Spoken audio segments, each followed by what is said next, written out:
우선은 시작하기 앞서서요. 오늘 원래 여기를 오려고 했을 때 알바 끝나고 편안하게 들어와야겠다 생각하고 있었는데 이틀 전에 기자님께서 오늘 작가님이 갑자기 펑크를 내셨기 때문에 네가 좀 해줄 수 없겠냐 싶어서 이틀 전에 연락을 받고 하루 전에 급하게 자료를 만들어서 여기에 지금 왔습니다. 그래서 연습도 좀 사실 잘 못하긴 좀 못했지만요. 일단은 좀 약간 부족할 수 있다는 점은 좀 일단 먼저 양해 좀 부탁을 드리겠고요.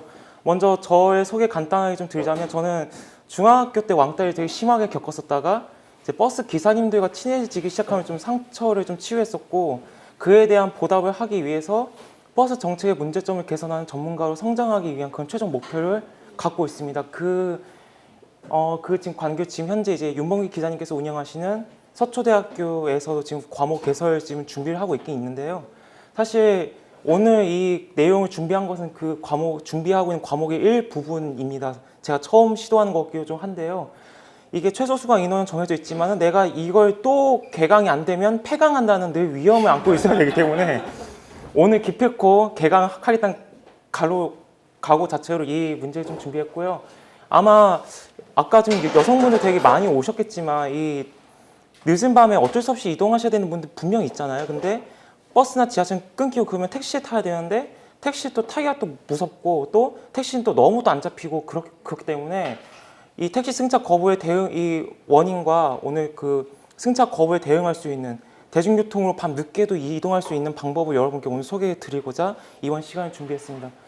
예, 다시 한번 인사드리겠습니다. 버스로 세상을 바꾸고 싶은 청년 버스터의 김훈배입니다. 반갑습니다. 다행히 저를 처음 보신 분이 되게 많으시네요. 일단 제가 누군지 먼저 알려드리면요. 기자님하고는 2015년도에 열정대학이라는 곳에서 이제 알기 시작해서 2017년도에 이제 저의 스토리를 담은 방송 출연을 좀 한 두세 번 정도 했었습니다. 처음에 한국일보 신문기사에 좀 나왔었다가 2월 23일 날 이제 순간포착 세상에 이런 일이 해서 버스와 상해 빠진 청년이란 주제로 출연을 한 적이 있었고 그 다음에 TBS 교통방송에서 5분짜리 다큐멘터리로 출연을 한 적이 있었습니다. 그 이후에 아마 아시는 분도 계실 텐데요. 서울 청년정책 네트워크에서 2017년도에 교통분과 청년의원으로 활동을 했었고요. 작년에는 장애인 인권분과에서 장애인 대중교통 이동권 정책의 일환으로 저상버스 균등배차제 정책을 제안했었고 그 결과지면 이제 작년 10월부터 서울시 2,060억의 업체의 저상버스 균일 배차제 정책 시행을 이끌어내는 성과를 이뤄냈고요. 그다음에 서초대학교 이전에 불광동에 있는 새싹 공간에서 알쓸신교 알아두면 쓸 때는 신기한 교통 이야기한 과목을 2번 정도 진행했었다가 지금은 한국교통연구원에서 시민정책연구위원 대중교통 분과로 지금 현재 활동을 하고 있고 또 이제 앞서 말씀드렸던 것처럼 서초대학교에서 똑같은 과목을 진행하기 위해 지금 현재 준비를 하고 있는 중입니다. 따라서 사실 이게 저도 처음 준비하는 부분이긴 한데요. 요즘 카풀 논란이라든가 요즘 그런 논란이 굉장히 좀 심각하잖아요. 근데 이 문제에 앞서서 일단은 이 문제점이 어떻게 일어나게 되어 있고 택시의 어떤 운영 체계 때문인지 이런 좀 난리인지 한번 좀 설명해 드리는 게 일단 좋을 것 같았고 저 같은 경우는 워낙 이제 버스를 하도 타고 다니는 게 취미다 보니까 노선을 다 외우기도 하고 막차 시간을 다 알고 있기 때문에 제가 뭐 친구들 밤늦게 되면 저한테 막차 시간 몇 시냐고 전화로 물어보기도 하고 다산 콜센터보다 가장 더 정확하다 이런 평가를 좀 많이 듣고 있기도 하고 저 역시 술 마시고 늦게 들어가면 택시 타고 들어가 본 적이 없습니다. 오직 버스를 타고 집에 들어갔었는데요. 근데 이 저만 알고 있는 정보를 저만 알고 있는 너무 좀 아깝기도 하고 이런 좋은 제도가 있음에도 아직까지 잘 몰라서 사용하지 못하신 분이 좀 되게 많은 걸 좀 느꼈어요. 그래서 오늘 또 이제 오늘 뉴스에 또 발표한 거 보니까 16일 오전 4시부터 택시의 기본요금 3,800원 인상이 확정이 되었는데 3,800원을 2,150원으로 절약할 수 있는 시내버스 요금을 절약할 수 있는 방법을 알려드리도록 하겠습니다. 자, 그러면 먼저 지금 요즘 카풀 논란, 택시 승차 거부 요즘 끊이지가 않고 있는데 이게 왜 그런 건지 한번 살펴볼 필요가 있을 것 같은데요. 그 전에 일단 택시 운영 체계가 어떻게 되는지부터 한번 간단하게 살펴보면 좋을 것 같습니다. 아마 이 뉴스들 뭐 하도 보셔가지고 이제 뭐 지겨우실 텐데 승차 거부 강남역 상당히 심합니다. 2015년 기준으로 국가인권위원회 발표 결과 강남역 승차 거부 민원이 약 250여 건이 넘을 정도로 지금 상당히 심각하고 있고 지금도 여전히 아직까지 개선이 되지 못하고 있는 상황인데요. 혹시 여러분은 개인 택시 아니면 회사 택시 이거 가려서 혹시 이용하시나요? 아니요. 이 차이점을 여러분이 한번 아시면 좋을 것 같은데, 이 요즘 저 주황 색깔의 택시를 많이 보시잖아요. 네. 저 색깔은 정확히 이제 서울시가 도입한 꽃담 황토색이라는 색깔이고요. 서울의 상징인 해치와 서울 글씨체인 남산체의 디자인 사용한 요즘 법인 택시에 적용하고 있는 도색이고, 말 그대로 이 개인 택시는 아무 도색도 없는 그냥 개인 카다 이런 구분이 좀 있는데요. 법인 택시와 개인 택시 차이점, 제가 이거 조사할 때 저도 많이 좀 놀랐었는데, 2018년 6월달 기준으로 서울시 면허를 보유한 택시의 총 대수는 무려 71,845대가 정도가 있는데요. 그 중에 개인 택시가 무려 41,955대, 법인 택시가 19,800여 대 수준에 불과한 상황이죠. 그러니까 운영 방식도 택시마다 차이가 존재할 수는 있겠지만, 개인 택시는 가나다순의 3부제로 운영하고, 무엇보다 개인 택시이기 때문에 자기가 일하기 싫으면 안 하고 일하고 싶으면 안 하고 이런 자율적인 선택이 가능하지만, 회사가 운영하는 법인 택시의 경우에는 버스와 마찬가지로 오전, 오후 이렇게 교대제 시스템이 적용이 되고 있는 방식이 주어지고 있습니다. 근데 문제는 택시를 하시는 분들이 처음부터 개인 택시를 받을 수 있는 건 절대 아닙니다. 이것도 자격이 있는데요. 여해자동차 운송사업법을 보시면 영업용 차량을 3년 이상 무사고 운전 증명이 있어야지만 개인 택시 면허를 발급받을 수가 있고요. 문제는 이 발급 비용이 거의 뭐 700만 원 정도가 넘어갈 정도로 좀 많이 비싼 편이긴 한데, 운전을 하다가 한 번이랑 사고가 나면은 그 즉시 개인 택시 면허를 받을 수 있는 자격은 박탈해야 되는 이런 시스템이 있습니다. 다만 이게 문제는 이게 지금 서울 택시 규정이 지금 일단 대략 이쪽으로 이러하고, 각 지역별로 택시의 규정은 좀 다소 상이한 부분이 좀 있지만, 현재 지금 택시 문제점, 특히 승차 거부라던가 이런 카풀 대란 속의 이 문제 속에는 개인 택시와 일반 택시의 대수 차이가 너무 크다는 점도 한몫한다는 걸 일단 생각하시면 될 것 같고요. 아울러 일단 개인 택시는 지역별 개인 택시 사업에 등록될 뿐, 앞서 말씀드렸던 것처럼 수익금을 운행하는 대로 챙길 수가 있습니다. 근데 회사가 운영하는 법인 택시는 근무 시간 동안 발생한 수익 중 일부를 반납하는 방식, 즉 산학금 제도가 있습니다. 이 지금 카풀 논란의 뜨거운 이슈가 이 바로 산학금 제도이기도 한데요. 말 그대로 내가 5시간 동안 운행해서 약 100만 원 수익을 거둬 들었다면 회사에 약 40에서 50만 원 정도, 거의 절반 이상의 산학금을 채워야 하는 이런 제도가 있습니다. 그렇다 보니까 이 택시 기사님들은 어쩔 수 없이 단거리 손님을 안 태우려고 그러고, 멀리 가는 승객들만 골라서 태우려고 하는 이런 상습적인 좀 불법이 이루어지고 있는 상황인데요. 물론 법인 택시 중에 예외적으로 산학금이 없는 회사도 있긴 있습니다. 그 회사는 정말 운영하기 다니기 좋은 회사인데요. 대부분의 이 법인 택시는 이 산학금이 존재하고 있다라는 걸 알려주시면 되고, 버스 같은 경우에도 약간 비슷하게 기사님들 월급의 일부 떼가는 전별금 제도가 있긴 있습니다. 이게 거의 택시와 비슷한 산학금 제도라고 생각을 하시면 됩니다. 따라서 이 지금 시간대별 서울 택시 공급 대수, 부족 대수의 이 차이 나타난 표인데요. 이거는 그 중앙일보사의 어느 한 논설위원님께서 이 카풀 대란에 대한 논설글 쓰시는 게 있어서 제가 이거 한번 발췌해 봤는데요. 지금 보시면 전체 대수에 비해서 가동 대수가 현저히 적은 걸 아마 아실 수가 있으실 거예요. 이게 왜 그러냐면, 개인 택시 같은 경우에는 약간 날씨가 좀 굳히거나 아니 뭐 날씨가 좀 안 좋거나 그러면은 일을 안 하면 또 택시를 안 끌고 나오겠죠. 법인 택시는 더 상황이 심각한 것이 월급이 적기 때문에 아무리 사람이 현저히 부족합니다. 그러니까 회사별로 전체 택시가 다 그 배치가 되어 있어도 사람이 없기 때문에 택시가 돌아갈 수가 없기도 하고, 몇 대 택시는 계속 차고지에 방치가 되어 있는 이런 상황이 나다 보니까 시간대별로 이렇게 좀 차이가 발생을 할 수 없는 이유가 있고요. 네, 지금 뭐 밑에 보시면 또 이제 앞으로 이 뭐 98년도부터 올해까지 택시 요금 인상 변화 추이인데, 말씀드렸다시피 2월 16일 오전 4시부터 3,800원의 인상이 확정이 된 상태고, 여러분 그 몇 초마다 이제 미터기마다 요금이 올라가는 거 아시잖아요. 그것도 그 적용된 시간이 4초 정도 줄어든다는 오늘 뉴스 기사도 발표가 되었었습니다. 자, 그렇다면 이게 아마 이것만 보신 분들께서는 택시기사의 월급을 하려면 그건 완전 월급제로 가면 되는 거 아니냐라는 분들이 많이 있으실 건데, 그래서 국토교통부가 처음에 완전 월급제를 시행하겠다는 공약을 발표한 바가 있었습니다. 이제 곧 있으면 요금 인상이 되는데요. 이게 지금 대중교통 자체가 정부가 직접 지원하지 않습니다. 정부가 이 역의 운송업, 그러니까 택시를 포함한 버스, 지하철에 대한 지원을 하지 않지만요. 이용자의 부담이 이후 요금 인상을 강력하게 규제를 하고 있는 이유에서부터 이게 지금 시작이 되고 있습니다. 그러니까 문제는 요금 인상이 되고 이게 택시 기사의 급여는커녕 업체의 산학금이 임의로 인상되어 버리는 이런 역효과만 좀 발생이 되고 있는 상황인 셈인데요. 이게 지금 아마 여러분들 아마 많이 아셨을 거예요. 주 52시간 도입과 관련하면 대중교통 운전자 수도 줄어들고 노선까지 없어질 수 있는 위험이 있다는 이 뉴스가 요즘에 아마 많이 보신 적 있으실 텐데 이와 비슷한 이유일지도 모르겠는데 저 지금 인상이 돼도 근로체계 큰 변화가 아마 없다고 저는 생각을 합니다.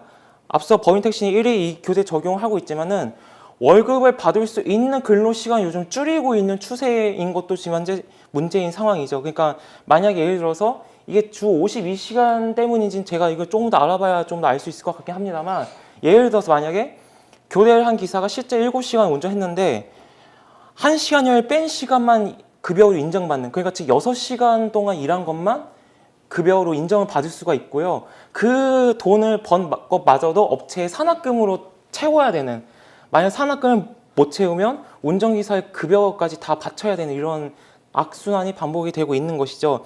따라서 지금 국토교통부에서는 산학금제 운영 근거가 되는 것, 즉 실질적인 근로시간 산정이 어려운 경우에 노사 합의로 산학금 금액을 결정할 수 있다는 이 조항을 폐지하고 택시 운송사업발전법에 명기된 택시 수익금 전액 관리제에 명기된 걸 따라서 택시 완전 월급제 도입을 고민 중에 있습니다. 그러니까 즉 여러분이 받으시는 뭐 직장에서나 이런 똑같이 달마다 일정하게 월급제를 이렇게 받도록 변경하겠다는 취지인데 문제는 택시 업계 대표들 입장은 택시 업계 근무 특성상 근태 관리 어렵다.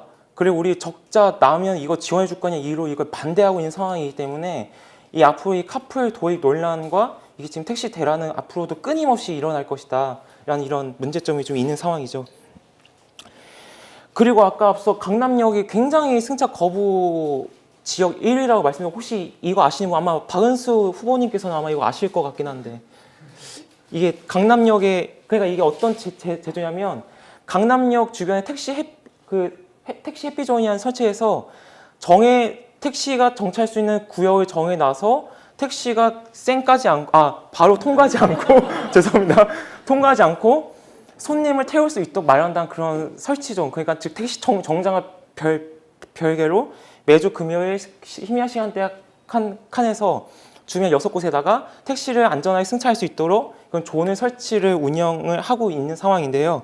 지금 강남대로 주변 약 6군데가 지금 현재 설치가 되어 있는 상황이고 2015년 9월 시범 운영 시작으로 지금 현재까지 유지가 되고 있긴 한데 문제는 이걸 또 서울시가 좀 도입할 때 좀 아쉬운 부분이 있는데 손님을 태웠으면 됐지 이걸 왜 건당 3,000원 보조금을 왜 주는 건 저는 이해가 안 갑니다. 저는 이거 기본적으로.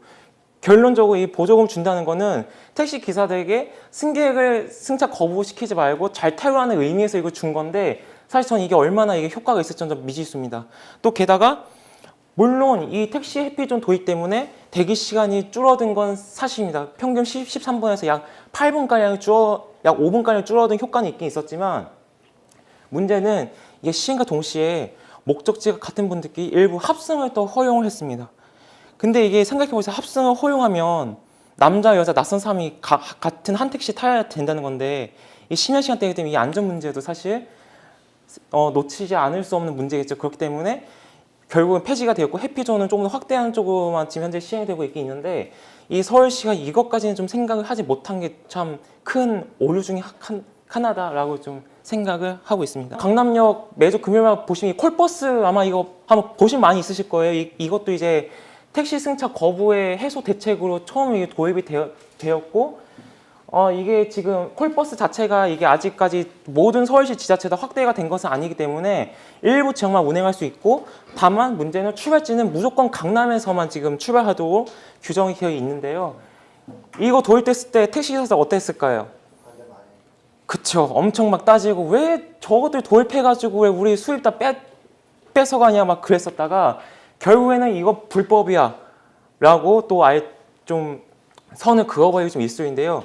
이게 사실 좀 복잡한 게 이게 지금 휴대폰 스마트 앱으로 예약을 하고 이게 대여를 하는 방식이기 때문에 이게 과연 정보통신법에 적용이 돼야 되는 것인지 아니면 여기 자동차 운수사업법에 적용이 돼야 되는지 아니면 이게 택시법에 적용이 돼야 되는 것인지에 대해 너무 이 국토교통부 자체도 혼란을 좀 일으키다 보니까는 서울시도 아 그럼 우리 보고 어떡하라는 거야 이건 뭐 하라는 거야 말라는 거야 약간 이런 반응이 있었던 적이 있었죠. 근데 지금 뭐 현재도 계속 운영을 하고 있긴 있는데 앞으로도 뭐 또 기사를 또 보니까 홍대 입구역 주변에도 이 콜버스를 도입하는 쪽을 지금 계획하고 있다라는 기사가 나온 적도 있었습니다. 그리고 좀 가장 뜨거운 핫 이슈입니다. 이 타다 혹시 여기 이용해 보신 혹시 한번 계실까요? 이용하진 않았는데 조금 비싸더라. 택시보다. 아 택시보다 예. 그 다음에 또 없으세요? 아 예, 그쵸. 이게 지금 소카와 이게 카카오가 이게 같이 협력해서 이게 만든 타다라는 서비스인데요. 이 말 그대로 이 카니발, 그러니까 소카도 여러분 아시다시피 어플로 내가 언제 예약하고 싶다는 시간을 정해서 예약한 다음에 타고 나면 그 비용을 지불하는 방식이고 또 소카도 내가 이용하고 싶은 차를 내 집 앞으로 부를 수 있는 불용 서비스까지 지금 도입이 되는데 이 타다도 그런 서비스 방식 거의 비슷한 맥락이라고 생각하시면 됩니다. 그러니까 이게 실제로 이용해 본 제 아는 지인에 의하면 한 번 스마트폰 예약을 하면 거의 3분 이내로 도착을 한다 그러더라고요. 그러면 3분 이내로 도착을 하고 뭐 여러 사람이 승차를 할 수 있도록 되어 있고 거리별로 책정이 되기 때문에 사실 또 택시와는 별 요금 차이가 없다라는 의견도 있긴 있는데 이것 때문에 택시 기사들이 좀 많이 열을 좀 받으셨죠. 근데 문제는 지금 만약에 아까 콜버스도 지금 이게 불법이야 규정이 이것도 불법인 게 맞습니다. 근데 이건 불법이 아닙니다. 왜일까요? 정부에서 뭐 얘기한 뭐 공유경제 때문에 여의 자동차 운수사업법에 굉장히 애매모호한 법이 하나가 있는데요. 출퇴근 승용차를 영업용 목적으로 절대 합승해서 이용할 수 없다라는 규정이 분명히 있긴 있습니다. 그런데 예외 조항이 하나 있습니다. 어떤 것이냐? 단 출퇴근 시간에 한해서는 승용차도 영업용 차량을 예외적으로 인정할 수 있다라는 애매모호한 좀 조항이 있습니다. 그러니까 이것 때문에 그럼 만약에 타다 같은 경우에 평상시에 이용을 안 하면 합법인 셈인 거죠. 즉 퇴근 시간인 밤 이후에 택시 안 잡히가 이거 이용을 하면은 이건 합법이다라는 해석이 가능한 셈인데 지금 이 다음 카카오 측에서는 이 택시 기사들 간의 이런 갈등이 심하기 때문에 우리가 한번 대화를 요구하자 이러고 있는 상황인데 택시 기사님들은 뭐 우리 대화 안 해 너희가 그냥 사라져야 돼 이런 식을만 의견만 좀 고수하고 있는 상황이고 또 얼마 전에도 이에 못 견뎌서 택시 기사 두 분이 분신 자살을 하시는 좀 그런 안 좋은 일까지 이어나기도 했었습니다. 이게 지금 굉장히 뜨거운 이슈가 되고 있는 상황 중에 하나인데 아마 아시겠지만 2018년 12월 20일 결국 카풀 반대로 이제 개인 택시와 법인 택시 법인 택시 일부만 빼고 거의 모든 업체에서 택시 총파업에 들어갔습니다. 이날 카루는 거의 택시 운영 안 했었고 아마 제가 알기로는 이때 파업했을 때 아마 그 국회의사당과 신촌을 연결하는 그 서강대교를 거의 한 곳 전체를 다 통제를 해가지고 이제 여기에 거의 점령했다시피 한 걸로 제가 지금 알고 있는데 이게 지금 사실 좀 문제가 좀 많습니다. 이게 택시 승차 거부 툭하면 하면서 왜 우리가 이렇게 이용하는 카풀을 왜 계속 반대하냐 이런 반감이 좀 높아지고 있는 상황이니까 이용자분들 입장에서는 이런 사정을 모르시면은 반감을 더 가질 수밖에 없는 상황인 건데 참 이게 댓글 보고 좀 많이 아쉬웠던 거는 너희 택시들 하루 안 다녀가지고 도로 깨끗해서 너무 좋았다 이런 악플이라던가 앞으로도 영영 계속 파업해라 이런 비난이 좀 많은 걸 보고 이게 정부가 이거 해결하지 않으면 이거 택시기사와 진짜 이용자 진짜 싸우겠다. 이건 진짜 심각하다라는 문제가 일어났는데 결국에 다음 카카오가 100기를 들었습니다. 시범 사업 우리 취소하겠다. 계속 이렇게 반발을 하면 우리 취소하겠다고 이렇게 했고 또 이제 일반 택시와 법인 택시는 드디어 카풀 없어졌다 하면서 우리는 다 환영한다 하고 그 다음에 바로 택시 요금 인상 3,800원 인상 뉴스가 나와버린 거죠. 그렇다 보니까 이게 이용자분들 입장에서 어떻겠습니까? 이게 당연히 열 받으실 수밖에 없는 그런 상황인 거죠. 그러니까 이게 그래서 뭐 차라리 뭐 심야버스 더 많이 늘려달라거나 아니 너네 뭐 승차 뭐 계속하면서 뭔 요금 인상 서비스 좋아져? 서비스 좋아지기는 무슨.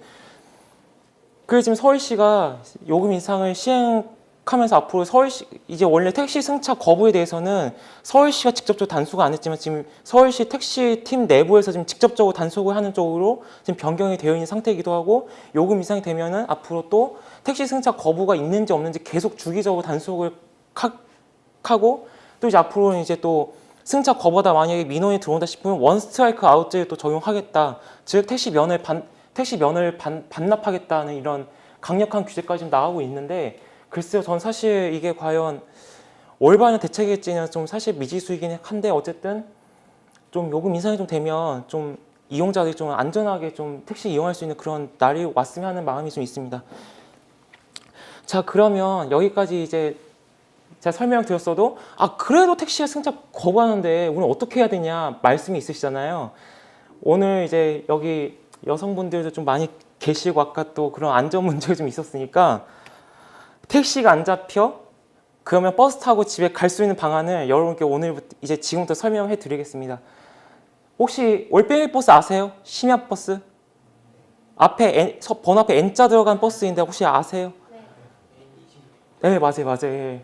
서울시 심야 전용 버스 정식 명칭 올빼미 버스인데 이 올빼미 버스가 지금 생긴 지 거의 6년밖에 안 된 상황인데 거의 벌써 지금 이용률이 엄청 계속 혼잡해지고 있는 상황인데요. 이렇게 생긴 버스입니다. 이 노선 번호 앞에 있는 N자가 나이트의 그 N자를 따서 만든 번호이고 이게 출발지와 도착지 번호 약 딱 두 자리 수로 이렇게 구별한 노선이고요.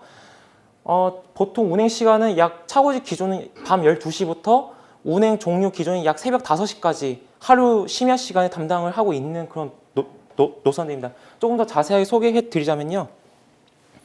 네, 이게 생긴 지 얼마 안 됐을 때 6,790명 정도 이용한다는 보도였고 이때 당시에는 심야 버스 타려면 40분 정도 기다려야 겨우 탈 수 있는 그런 상황이었습니다. 자, 그러면 올빼미 버스가 어떤 것이냐? 2013년 4월 19일에 시내버스 및 지하철의 막차 운행이 종료된 심야 시간에 대중교통 이용 편의 제공과 더불어서 택시 승차 거부 문제 해결의 대안으로 첫 번째 내세웠던 것이 바로 이 올빼미 심야 버스입니다. 그래서 그때 두 개 노선 개통이 되었는데 첫 번째가 N26번 중랑 강서간 노선과 N37번 진광 구파발 송파 노선이 두 노선이 각 6대씩 35분에서 40분 간격으로 운행을 시작을 했었습니다. 이게 지금은 시내버스 기본 요금이 2,150원 정도 좀 되지만 이때는 시범 운행 기간이었기 때문에 일반 시내버스와 똑같은 요금을 받았습니다. 그러니까 시내버스인데 불구하고 1,300원 내면 이용할 수가 있었는데 이때 제가 첫날 한번 이용해본 경험이 있어요. 한번 타봐야겠다 싶어가지고 본 적이 있었는데 첫날인데 불구하고 차가 홍대 가자마자 엄청 꽉꽉 채워졌던 그런 기억이 있습니다. 근데 이 택시들은 어떻게 했어요? 뭐야? 왜 저 버스 왜 만들어? 그러니까 제가 타고 있으면은 버스 앞에 택시가 칼치기 해가지고 한번 위협 운전을 했던 경험도 한번 있었더라고요. 그러니까 이 노선 자체가 택시 승객을 빼앗는 엄청난 위협 요소인 셈인데 이 무엇보다 이 노선을 운행할 때 이 특이한 점은 일반 시내버스와 달리 KT에서 사용하는 빅데이터 서비스를 사용해서 이 24시간 넘은 이후에도 유동인구가 가장 많이 몰리는 지역들 위주 노선을 선정한 것이 바로 특징입니다. 그래서 심야버스 노선 이용하시다 보면 되게 노선이 직선도 좀 있지만은 약간 좀 뺑글뺑글 돌아가는 것도 좀 느끼실 수가 있을 텐데 그게 다 좀 유동인구가 많은 지역을 통과하기 위한 그런 하나의 일환이었고요. 결국에는 이용자 만족도가 점점 높아지고 이게 지금 운행 대수는 절대 불가능하다. 민원이 계속 증가하자마자 이제 노선이 지금 현재는 9개로 지금 현재 늘어난 상황이고 운행 대수 계속 증차가 돼서 약 총 72대가 하루 이제 심야 시간에 지금 책임을 지고 있습니다. 아울러 이제 서울시는 올빼미 버스 개통하면서 안전한 운행 여건 조성도 마련을 했는데요. 심야 버스를 운행하는 업체 인건비를 추가적으로 지원을 했습니다. 이게 지금 제가 잘못 썼는데요. 이게 지금 인당 약 140만 원, 140여만 원을 지원을 해서 심야 버스만 운행하는 전용 기사를 따로 채용하도록 하는 그런 공고 사항에 대해서 현재 지금 이렇게 유지가 되고 있고요. 물론 서울시 버스 업체들 중에 기사를 따로 안 뽑고 좀 말 안 듣는 기사를 쫓아내가지고 심야버스 굴리는 경우는 분명히 있긴 있을 겁니다. 아마 제가 생각하기에는. 돈을 횡령할 수도 있긴 있을 텐데 어쨌든 심야버스만 운행한 전용기사 채용하도록 조건이 명시가 되어 있고요. 따라서 심야버스 기사님들은 왕복 한 바퀴 돌면 거의 4시간 반 정도가 소요가 되기 때문에 한 바퀴 돌면은 바로 퇴근을 할 수 있는 그렇게 운행 방식이 지금 근로 방식이 좀 주어져 있는 상황입니다. 예, 지금 현재 운행되고 있는 9개 노선 수고요. 여기 있는 노선들 중에 가장 장거리가 어떤 건지 아세요? 네, 여기에 왕복 120km짜리가 있습니다. 바로 N61번인데요. 상계동을 출발해서 동일로 쭉 타서 건대와 강남을 거쳐서 사당 신림을 지나서 양천까지 운행하는 왕복 약 120km짜리 노선이 있는데요.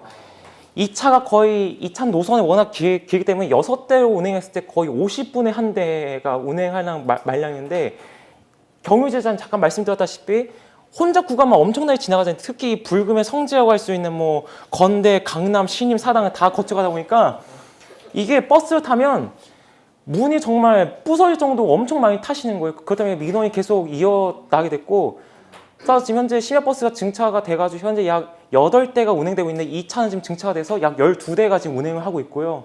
12대고 간격도 약 20분에서 25분 간격으로 가장 짧게 지금 운행을 하고 있는 노선 중에 하나인데, 그럼에도 불구하고 늘 미어 터질 수밖에 없는 그런 노선인데요. 사실 심야버스 타시면 다들 아시겠지만 대리운전 기사님들이 많이 타세요. 그렇죠. 왜냐하면 택시를 타면은 이 돈이 많이 나오고 또 고객이 또 찾는 목적지까지 빨리 가야 되는데, 이 심야버스는 교통카드가 2,150원밖에 안 되고 환승 할인도 되기 때문에 이 심야버스 타다 보면 늘 대리운전 기사님들이 거의 절반 이상 차지하는, 나머지는 이제 좀 밤 늦게까지 좀 달리시다가 이제 들어가시는 직장인들이라든가 이런 분들 위주로 좀 구성이 되어 있습니다. 어쨌든 이렇게 지금 운행이 되고 있고, 제가 사는 곳이 중랑구인데 저희 동네에도 이제 26번과 62번이 이렇게 같이 다니고 있습니다. 그리고 지금 노선도 디자인을 보시면 이게 심야버스이기 때문에 밤에도 일단 노선도 잘 보여야 되잖아요. 그렇기 때문에 이 정작 나온 부분은 노란 색깔로 이렇게 디자인을 지금 해 놓아 있는 상태고, 여러분 저 위에 올빼미 문양 보이시죠? 저게 올빼미 버스 의미하는 문양인데, 저 문양이 어떻게 선정이 되었는지 혹시 아세요?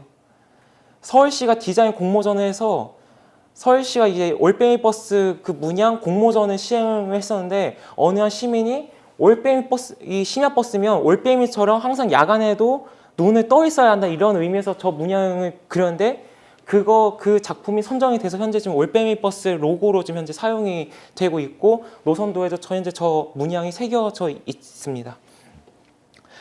자, 그러면 이 심야버스가 많이 편하다는 이제 좀 아셨잖아요. 근데 단점이 있는 게 너무 긴 배차 간격이 하는 겁니다. 아무리 증차가 됐어도 한 번 타려면 30분 이상을 기다려야 되는데, 제가 지금 한남동에서 지금 여기까지 오는데 날씨 추워서 너무 많이 좀 혼났습니다. 약간요. 오늘 알바 복장이 지금 정장이어가지고 이렇게 입고 왔는데, 엄마 말씀 따라 청바지 입을 걸 그랬는데 오늘 날씨만 해도 그렇게 많이 안 춥거든요. 근데 퇴근할 때 보니까 너무 추워가지고 아까 좀 혼났는데, 이런 날씨에 30분 이상 기다리면 좀 만만치가 않습니다. 자, 근데 심야버스를 이용해도 좀 여러분들이 알아두시면 좋은 꿀팁이 한 2가지 정도가 있습니다. 이걸 여러분께 소개해 드릴 텐데, 이건 서울시도 아마 잘 안 알려주는 그런 꿀팁이니까요. 여러분 그 심야버스 운행 시간이 되게 길잖아요. 배차가 일단 긴데 차가 일단 차고지에서부터 언제 나와야 될지는 알아야 되실 거 아니에요. 근데 이 방법을 한번 사용해 보시면, 여러분 그 다산콜센터가 문자도 서비스 되는 거 알고 계시잖아요. 다산콜센터에 24시간 동안 돌아가기 때문에 심야버스 몇 번 노선에 어느 차고지에서 몇 시에 출발하는지 알 수 있을까요? 하고 문자를 보내시면 이렇게 답장으로 차고지 출발 시간 알려주게끔 되어 있습니다. 이게 지금 차고지 출발 기준이고, 중간 경유 시간을 저희가 이제 알 수가 없는데, 일단 차고지 출발 시간만 알 수가 있어도 중간 경유지 언제쯤 도착하는지 일단 알 수가 있고, 또 어플을 또 사용하시기 때문에 또 어플도 다 제공이 되고 있긴 있죠. 근데 문제는 이게 새벽 2시 반 이후가 되면 서울시 BMS 그리고 서버 작업을 하기 때문에 어플이 잠깐 멈춰가지고 정보가 안 맞을 때는 간혹 있긴 있는데, 이럴 때는 도착 시간 예측하실 수밖에 없습니다. 근데 바로 좀 풀리면 이렇게 좀 편리하게 이용하실 수 있다는 것, 특히 무엇보다 내가 지금 종점 쪽에 있는데 차가 언제 나올지 모르겠다 싶을 때 이 방법을 사용하시면은 좀 그나마 좀 덜 기다리실 수 있다는 점이 있고요. 그 버스나 지하철 환승하시면 아마 다 아실 거예요. 그리고 지하철과 지하철이라든가 같은 버스끼리는 환승이 안 된다는 것도 아마 다 알고 계실 텐데요. 이 버스 같은 경우에는 예외 규정이 있긴 있습니다. 뭐 출발지가 뭐 노선 중간에 있다거나 아니면 뭐 사고가 나가지고 뒷차로 승객을 인계해야 될 때 운전기사의 그 단말기 조작을 통해서 동일 노선 환승 할인 조작을 통해서 환승이 가능하게끔 되어 있는 규정이 있긴 있는데 심야버스는 그런 규정이 없어도 같은 번호끼리 환승이 되게끔 되어 있습니다. 이게 어떤 건지 알려드리자면요. 이게 한 개 노선 제하면 이 심야버스 같은 경우에는 다른 노선에서 그 쓰던 차에서 이게 뽑아서 운행을 하는 것이기 때문에 회사가 한 노선당 2개의 노선을 운행을 하게끔 되어 있는데요. 일단 무엇보다 차고지가 서로 다르기 때문에 출발 시간도 기점과 회차지가 서로 비슷하거나 같을 수밖에 없는 그런 방식이죠. 무엇보다 이게 같은 노선이어도 차량에 따라 소속이 어느 업체냐에 따라 또 구분이 되어 있기 때문에 그 차고지가 주박하는 차고지를 기점으로 단말기 입력을 하게끔 시스템이 마련이 되어 있습니다. 예시로 조금 더 쉽게 표현을 하자면 아까 말씀하셨던 N26번 같은 경우에는 메트로버스와 담화자동차 업체가 4대 4대씩 이렇게 운행을 하고 있는데요. 메트로버스의 경우는 중랑 차고지 신내동의 차고지 종료이기 때문에 중랑 차고지 출발, 강서 차고지 회차로 되어 있고요. 담화자동차 같은 경우에는 강서 차고지가 그 영업소이기 때문에 강서 차고지 시작, 중랑 차고지 도착으로 되어 있기 때문에 이 같은 노선인데 불구하고 출발지냐 기점이 약간 서로가 다르게 되어 있습니다. 그러니까 따라서 N26번에 메트로버스 마지막 차량을 타시고 강서 차고지에서 내리신 다음에 담화 자동차 차로 갈아타시면 요금이 안 빠져나가고 환승입니다라고 찍힐 수가 있는 것이죠. 그러니까 시간대별로 어느 한쪽은 이 회사가 가고 어느 한쪽은 이 회사가 간다 이런 것만 알아두시면은 내가 방향을 잘못 탔네. 기사님 좀 다른 버스 타면 안 될까요? 근데 기사님들이 이걸 안 알려주세요. 왜? 모르시는 것 같아요. 아마 서울시도 아마 잘 모르는 것 같은데 어쨌든 저도 아직 지금 이 방법을 사용해 본 적은 없는데 일단 어쨌든 가능하다고 합니다. 제 지인의 말로는 가능하기 때문에 아마 이 심야버스를 이용하실 때 좀 이런 부분도 좀 알아두시면 굉장히 도움이 되지 않을까 싶습니다. 자, 이제 마지막인데요. 아까 이제 올빼미 버스에 대해서 소개해 드리자면 이제 연휴나 연말 기간에도 버스를 타실 수 있는 방법을 간단하게 설명해 드리는 식으로 일단 마무리할까 하는데요. 연휴 기간에 연말 기간 참고하면 유용한 서울시 버스 행정을 또 소개를 해 드리도록 하겠습니다. 올빼미 버스 말고도 일반 시내버스도 이제 매년마다 연장 운행을 간호하고 있기는 하고 있습니다. 이게 기준이 어떻게 되냐면요. 먼저 이제 올빼미 버스 말고 시내버스 마찬가지로 연말 기간 및 연휴 기간에 칸에서 막차 시간 일부 연장을 해서 운행하고 있습니다. 이게 마찬가지로 택시 승차 거부 대책과 불편 민원 해소를 방지하고자 도입한 제도인데요. 올빼미 버스에 이어서 사람이 많은 그러니까 주요 혼잡 구간을 경유하는 일부 노선들의 칸에서 종점 방향 막차 시간을 1시까지 연장해서 운행하게끔 그런 제도를 지금 시행을 하고 있습니다. 연장 대상 노선 같은 경우에는 뭐 이제 보시면 알겠지만 뭐 다 혼잡한 구간이죠. 다 대표적으로 특히 뭐 종각이라던가 뭐 건대, 신촌, 홍대, 여의도, 영등포, 강남 뭐 이런 노선을 경유하는 노선들이고 연말 기간 연장에는 보통 12월 중순부터 12월 마지막까지 연장 운행 기간을 삼고 있습니다. 운행 방식은 매주 월요일, 토요일과 성탄절 매년 12월 31일에는 필수적으로 연장 운행을 하게끔 되어 있고 그 외 나머지 빨간 날 일요일에는 연장 운행을 하지 않습니다. 또한 기존 시내버스 혼잡도 개선을 위해서 똑같은 N버스인데 번호가 또 세 자리인 한시적으로만 운행하는 맞춤형 시내버스도 작년부터 도입을 해서 지금 올해 운행을 하고 있고요. 연휴 기간에는 이제 매년 설날 추석 연휴 기간에 이제 집으로 이제 돌아가신 분들의 편의를 위해서 마찬가지로 차고지 방향으로 서울 시내 기차역 터미널 경유하는 노선들의 막차 시간 종점 방향 2시까지 연장 운행을 또 하고 있기도 합니다. 혹시 얼마 전에 다들 시골 다녀오셨죠? 돌아가실 때 혹시 지하철이나 버스 이용하셨다는 분 혹시 있으세요? 아무도 없으시네요. 그러니까 이게 1시간 반 걸리는데. 그러니까 이게 안내문이 부착을 해도 이게 시민들 모르시면 이게 말짱 도루묵이 셈인데요. 이게 모르시기가 좀 약간 좀 당황스럽기도 한데 어쨌든 그 기차역 및 터미널 경유한 노선 막차 시간은 종점 방향으로 새벽 2시까지 연장을 해서 운행하고 있고요. 연장 운행 일자는 뭐 추석 설날 연휴가 매년 이제 달라지기 나름인데 보통은 설날 및 추석 당일과 설날 추석 연휴 마지막 날 그때쯤 이제 시골에서 서울로 돌아오신 분들이 많기 때문에 이날 기준으로 이틀 동안 연장 운행을 하고 있고요. 또 이게 명절 연휴 때만 되면 버스가 더 안 올 때가 분명히 있는데 그럼 이 이유가 이제 차를 빼는 이유가 차를 빼는 이유 때문인데요. 연장 운행하면 운행 횟수가 늘어나지 않고 기존 운행 횟수에 막차 시간을 연장하는 방식이기 때문에 그 시간대는 배차가 거의 뭐 20분, 30분 간격으로 이렇게 벌어질 수밖에 없고요. 문제는 이게 연장 운행하면 서울시도 심야 수당을 지원하게끔 되어 있는데 이런 회사도 있습니다. 연장 운행을 하라니까 막차 운행 딱 종료된 후에 연장차 꼴랑 한 대만 내보내는 회사도 있긴 있는데요. 이건 거의 이용하지 말라는 거랑 다름이 없습니다. 이건 참고로요. 어쨌든 이런 제도가 있다는 걸 알아두시면 되게 좋으실 것 같고요. 이건 제가 개인적으로 관리하는 교통정보 블로그가 있어서 제가 이걸 올렸던 걸 제가 발췌를 해 온 건데 연말 기간 연장 운행 방식은 대략 이렇습니다. 그러니까 옆에 평소에 종점 방향하고 차고지 방향 출발 통과하는 막차 시간이고 옆에가 연말 기간에 연장하는 운행 시간이고 그러니까 버스들 연말 기간에 이 시간 안에 출발을 하면 안 되고 반드시 이 시간 지켜서 운행하게끔 되어 있고 여기서 연장하기 때문에 차고지에서도 당연히 일부 연장돼서 연장해서 출발해서 운행하는 방식으로 유지가 되고 있고요. 명절 연휴 때는 각 기차역만 뭐 터미널에 이렇게 안내문 부착을 하고 있는데요.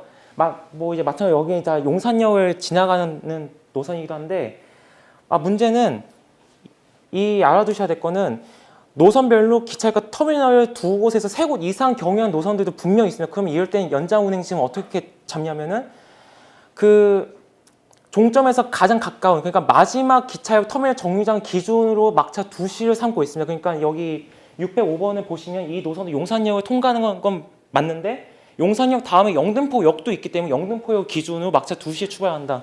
이렇게 이해를 하시면 될 것 같습니다. 이거는 매년 명절 연휴 때마다 이렇게 부착하고 있으니까요.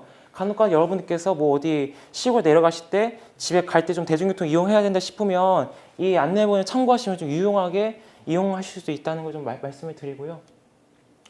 아까 말씀드렸던 N버스에 이어서 세 자리짜리 한시적인 운행하는 이 버스도 운행하고 있고요. 이 거의 기존에 운행하는 올빼미 버스와 노선은 비슷하게 운행이 되고 있지만은 기존 노선과 환승하인이 가능하게끔 되어 있는데 문제는 이 버스는 상시적으로 운행하는 게 아니고 연말 기간 아까 말씀드렸던 12월 중순부터 12월 말일까지만 운행하는 이런 노선도 작년부터 현재 지금 도입이 되고 있습니다. 자 마지막으로 이게 혹시 이 기사 보신 적 있으신지 모르겠는데 서울교통공사가 그 두 개의 지하철 회사에서 통합이 되어가지고 지금 이제 운영이 되고 있는데 그 조례 보면은 여객 자동차 운수 사업의 성격이기 때문에 노선 버스업을 할 수 있다는 조례가 서울교통공사 안에 명시가 되어 있습니다. 그 일환으로 이제 교통공사가 한 가지 기획을 내놨던 게 있는데요.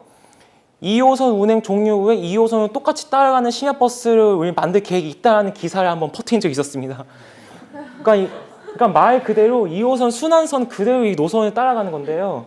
요금은 거의 뭐 지금 운행하는 N버스와 다를 바는 없는데 근데 이게 이 서울교통공사 계획은 이렇습니다. 이 버스의 도입을 하는 순간 현재 지금 지하철 막차 시간이 서울은 거의 평일에는 1시까지 운영이 되고 있는데 이거를 12시로 1시간만 단축해도 연간 운영 비용 20억 원을 절약할 수 있다는 통계가 나왔습니다. 그렇다 보니까 이 서울교통공사가 이 버스가 운행될 수 있도록 서울시다가 건의하겠다 발표했는데 아무 소식이 없습니다. 아마 이게 기존 택시와 기존 버스 운송 사업자들 이해 관계 때문에 아마 지금 미뤄지고 있는데요. 저는 지금 이 버스가 생기길 솔직히 간절하게 고대하고 있습니다. 이 버스가 생기면 정말 택시 탈 일도 없고 정말 버스 하나만으로 집을 갈 수 있을 거라는 생각 때문이네. 이 노선 반드시 좀 생겼으면 좋겠다라는 생각이 있는데 어쨌든 좀 제가 이번 시간을 좀 통해서 이제 여러분께 택시 운전, 택시 문제점에 대한 그런 본론을 좀 말씀을 드렸었고, 또 여러분이 좀 참고하시면 좋을 만한 그런 정보들을 좀 알려드렸습니다. 사실은 이게 원래 서초대학교 과목이 개설되면 이거 진행할 예정이었는데, 아까 말씀드렸다시피 이걸 하루 만에 준비했다 보니까 좀 어색한 부분이 좀 있을 수는 있어요. 근데 좀 그나마 그래도 좀 도움이 되셨길 바라면서 마지막으로 이번 이야기 통해서 제가 말씀드리고 싶은 두 가지를 마지막으로 말씀을 드리겠습니다. 택시 승차 거부의 근본적 해결이 이루어지지 않는 이상 기사들과 이용자들 간의 갈등은 계속 이어질 수밖에 없다고 저는 지금 생각을 합니다. 지금처럼 국토교통부가 계속 안일한 대책으로 나아가다가는 문제가 끊이지 않다는 걸 좀 저는 생각을 하고 있고요. 두 번째는 택시 요금 인상이나 시내버스 및 지하철 막차 시간 연장 운행을 떠나서 가장 중요한 거는 눈치 보지 말고 시간 상관없이 마음 편히 대중교통으로 목적지까지 이동할 수 있어야 된다는 것이 이번 발표의 핵심입니다. 자, 마지막으로 서초대학교 과목 개설 준비를 하고 있습니다. 예. 알아두면 쓸 때는 신기한 교통 이야기한 컨셉으로 지금 현재 3월달 개강으로 지금 준비를 하고 있고요. 지금 오늘 말씀드렸던 게 이 3강 부분이고요. 그 나머지 가장 또 재미있는 부분도 많이 있으니까 관심 있으신 분들은 좀 신청을 해주시면 감사하겠다는 말씀을 드리면서 부족할 수 있는 발표 들어주셔서 대단히 감사합니다. 고맙습니다. 일단 택시가 좀 비슷한 부분이 좀 있어가지고 일단 하나 좀 묻고요. 일단 아까 첫 번째 분이 말씀하셨던 버스 고용제에 대해서 말씀을 드리자면 이게 중고용제냐 완전 고용제도 이게 엄연히 좀 차이가 좀 있는 부분이 좀 있어요. 일단은 사실 이 시내버스에는 원래 이 지자체 예산이 들어가지가 않았었다가 2000년 초반에 이제 시내버스에도 재정 지원 법률이 이제 도입이 되기 시작하면서 그 시초로 이제 이명박 당시 서울시장이 청계천 보건사업 다음 이제 획기적인 아이디어가 바로 2004년 서울시 시내버스 중공영제인데요. 이게 완전 공영제, 중공영제 차이점이 뭐냐면 완전 공영제는 서울시가 아예 버스 업체 면을 다 사들여가지고 그 직접 관리할 수 있는 방안이 있고, 중공영제는 노선 관리만 업체가 하고 운행이나 수익금은 공동으로 관리하니까 서로가 반반씩 가져가는 이런 시스템을 의미하는 건데, 지금 이 공영제가 안 되는 이유는 말 그대로 예산 문제가 너무 좀 큽니다. 일단은 그 면허를 다 사들이면 거의 한 20조 이상이 들어간다는 그 서울연구원 자료가 좀 있었고요. 경기도 같은 경우에도 지금 광역버스만 중공영제가 시행이 되고 있지만 31개 중에서 지금 14개 시군만 지금 시행이 되고 있는 게 이게 너무 졸속으로 시행했다는 비판을 피할 수가 없기도 하고, 웃긴 거는 남경필 전 지사 아실지 모르겠지만 그 용인시 버스회사 회장의 아들입니다. 또 참고로요. 근데 하필 또 그쪽 지역만 또 중공영제 대상에 쏙 빠져가지고 이게 좀 문제가 좀 있긴 있는데, 지금 아무튼 이게 노선 이게 주 52시간이 이게 하루 종일 격일적 근무한 체이기 때문에 이게 문제가 해결이 좀 많이 심각한 편이고, 지금 경기도 지금 약간 위태위태한 거는 지금 광역버스만 시행하고 있기는 있다지만 이게 중공영제 조례 안을 보면은 예산이 떨어지면 언제든지 중공영제를 막아버릴 수 있다는 조례가 명시가 되어 있기 때문에 이게 언제까지 유지가 될 수 있을지 좀 아직 불분명한 좀 면이 좀 있고요.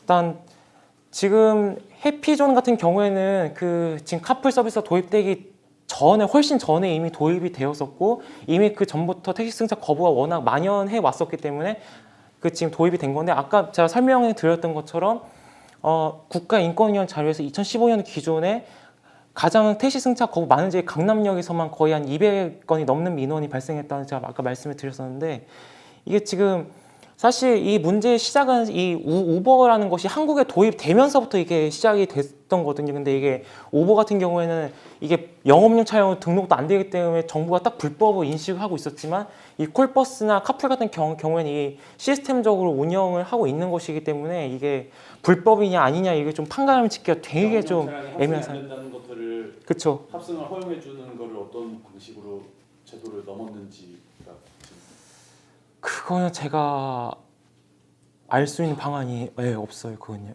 근데 일단 합승을 허용하는 부분은 대기 시간을 줄이기 위한 일방적인 대책이었을 뿐이지 그게 어느 상관관계가 있다고 제가 좀 말씀드리기가 좀 그럴 것 같아요.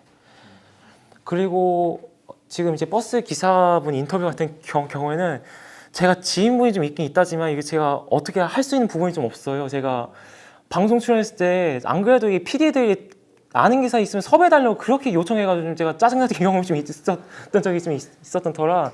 근데 한 가지 말씀드릴 건요. 제가 지금 여러분 앞에서 이 지금 말씀을 드린 게 제가 뭐 공부해서 된 게 아니고 기사님들을 아는 기사님 사귀어가지고 뭐 따라다니거나 계속 하루 종일 타가지고 이렇게 알게 된 내용들이거든요. 어떻게 보면요. 그러니까는 저처럼 한번 이게 버스 가장 심각한 노선 한번 타 보시고 또 이제 운전석 옆에 보시면 운전자 스케줄표가 된 그 배차 시간표가 있어요. 그게 한 바퀴 도는 수각이 굉장히 촉박한 차가 있는데 그 촉박한 이유 때문에 어쩔 수 없이 난폭 운전을 해야 되는 원인도 있거든요. 그래서 한번 그 부분 한번 잘 아시면 될 것 같고 그리고 아까 택시 불친절에 대해서 같은 경우에는 혹시 회사 택시였어요? 아니면 개인 택시였어요? 혹시 그거 기억하세요? 근데 거의 택시. 아니 근데 거의 모든 택시. 개인 택시요? 아니. 아 거의 모든 택시가 다 그래요. 근데 사실은 개인 택시가 그럴 수밖에 없는 게 이게 택시 운전기사분들의 연령대가 거의 평균적으로 60대 이상이 되게 많으세요. 고령자 많으시고 정년퇴직 후에 할 일이 없어서 정말 어쩔 수 없이 가는 게 택시인 건데 문제는 이게 개인 택시들 같은 경우에는 어떻게 해서는 뺑글뺑글 돌아가려고 이렇게 요금을 더 내려가는 수작이 있기 때문에 아마 이런 거에 아마 좀 많이 당하셨을 것 같다는 생각이 좀 들고 저희 역시도 한번 경험한 적이 있었는데 버스가 보면 당일 시간에 좀 집에 빨리 가야 될 것 같아서 택시를 탔는데 하필 또 개인 택시였어요. 근데 그냥 거리가다가 아유 빨리 가자 그냥 해서 갔는데 저는 길을 다 알고 있는데 이 기사님이 계속 휴대폰 하면서 뺑글뺑글 돌아가고 막 있더라고요. 그래서 저는 그때 한번 기사님 한번 진짜 싸울 뻔했는데 그냥 참고 제가 그냥 요금을 낸 적이 있었는데 어쨌든 일단 신고하실 때 혹시 신고하실 때 어떻게 하셨어요? 그렇게 했고 언제 어디서 몇 번을 탔고 회사에다 하셨어요? 아니면 그 서울시 뭐 센터에다 하셨어요? 서울에 나가는 것 같은데. 아 다산콜 센터요? 예, 예, 예. 여러 번에서 다 했을 거예요.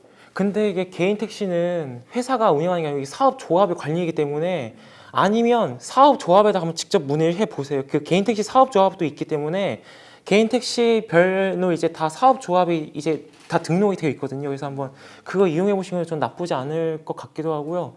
뭐 일단 또 증거 자료 한번 남겨 놓으세요. 녹취를 녹취. 네. 증거 자료 남겨 놓으세요. 그 지금 전화 걷는 건 지금 엄연히 지금 불법 여기 자동차 업에서 지금 불법 명시가 되어 있고요.